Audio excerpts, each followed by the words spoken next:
या के ढाक सुरतिया कहीं न लगे जाए नजरिया हो। मैया के ढाक सुरतिया कहीं न लगे जाए नजरिया हो।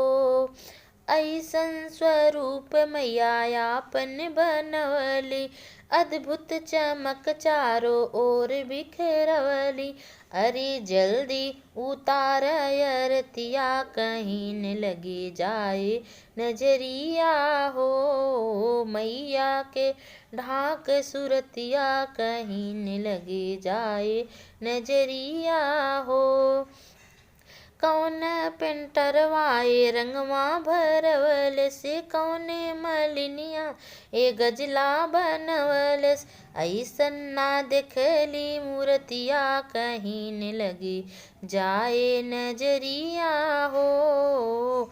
मैया के ढाक सुरतिया कहीं न लगे जाए नजरिया हो। कौने सोनरवाए मुकुटा सजवल, कौने रंग रजवाए चुनरी रंगवल। हटे ना मूर्ति से अखिया कहीं न लगे जाए नजरिया हो। मैया के ढाक सुरतिया कहीं न लगे जाए नजरिया हो। ब्रह्मा निहारे जी विष्णु निहारे।